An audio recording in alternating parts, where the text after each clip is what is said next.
அனைவருக்கும் வணக்கம். நான் டாக்டர் ஐபிகே. வீட்டில் ஏகப்பட்ட கடன் இருக்கும் பொழுது ஆடம்பரமாக 2 லட்சம் செலவு பண்ணி ஒரு பைக் வாங்கணுமா? இது யாருக்கான பதிவு அப்படின்னா, இன்றைய மாணவர்களுக்கான பதிவு. Second year, third year, final year படிக்கக்கூடிய மாணவர்களுக்கான பதிவு. என்ன அப்படின்னா, இப்போ ரீசெண்டாக ஒரு பேரண்ட்ஸை மீட் பண்ணேன். அவங்க அந்த தம்பிக்கு ஃபீஸ் கட்டவே கஷ்டப்படுறாங்க. அவனுக்கு காலேஜ் ஃபீஸ் கட்டுறதுக்கே 4 இடத்துல கடன் வாங்கி கஷ்டப்பட்டு தான் கட்டுறாங்க. ஸோ அவங்க சொல்கிறாங்க, இவனை நான் படிக்க வைக்கிறதே என்னோட தகுதிக்கு மீறி தான் படிக்க வச்சுக்கிட்டு இருக்கிறேன். ஒரு நல்ல பொறியியல் கல்வியில் சேர்த்து படிக்க வைக்கணும்னு நினச்சி தான் படிக்க வச்சுக்கிட்டு இருக்கிறேன்.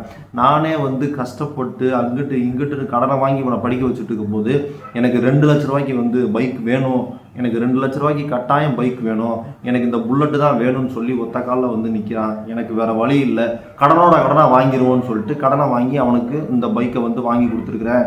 அதுக்கு இப்போ நான் டியூ கட்டுறேன் அப்படின்னு சொல்லி சொல்கிறாங்க.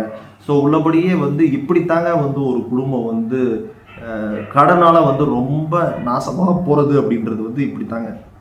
நான் அவங்கள்ட்ட சொல்லிட்டேன், ஏங்க அவன் படித்து முடித்து அவன் வேலைக்கு அவன் சேர்த்து வச்சு வாங்கட்டும், அவன் கேட்டால் நீங்கள் வாங்கி கொடுப்பீங்களா? நீங்கள் ஃபீஸ் கட்டுறதே கஷ்டமாக இருக்குது அப்படின்னு சொல்லி சொல்கிறீங்க, ஃபீஸ் கட்டுறதுக்கே நான் 4-5 இடத்துல கடன் வாங்குறேன் அப்படின்னு சொல்லி சொல்கிறீங்க. அந்த நேரத்தில் அவனுக்கு புல்லட்டு தேவையா அப்படின்னு தான் நான் கேட்டேன்.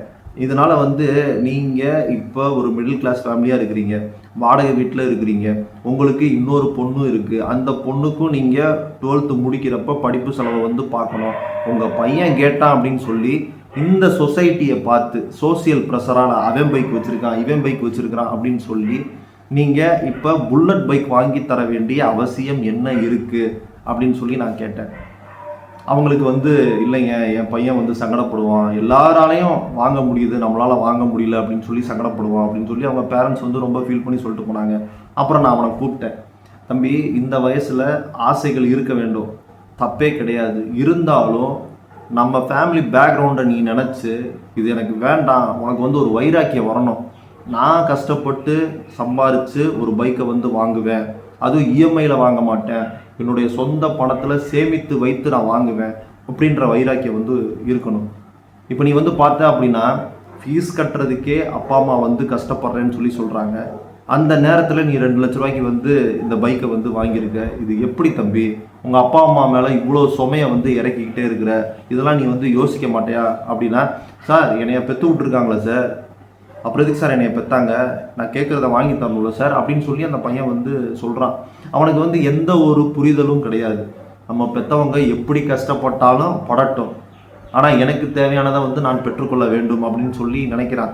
ஸோ உள்ளபடியே இவங்களுக்கு இந்த ஜென்ரேஷனில் இந்த ஒரு நபரை நான் சந்தித்தது, இந்த பையனை சந்தித்ததில் இவனுக்கு எவ்வளவோ அட்வைஸ் பண்ணணும்னு நான் முயற்சி பண்ணேன். அது நடக்காமே போயிட்டு.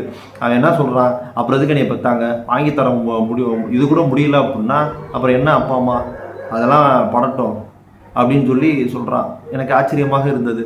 பெற்றவர்களின் கஷ்டத்தை புரிஞ்சு நடக்கிற எத்தனையோ பிள்ளைகள் உண்மையிலே பெற்றவர்களுக்கு வரந்தான்.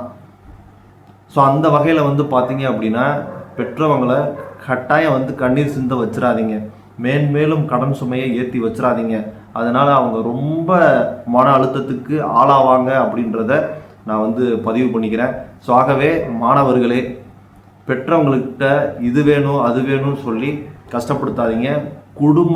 குடும்பத்தின் வறுமை அறிந்து செயல்படுங்கள் அப்படின்றதான் என்னுடைய பார்வையாக இருக்கிறது.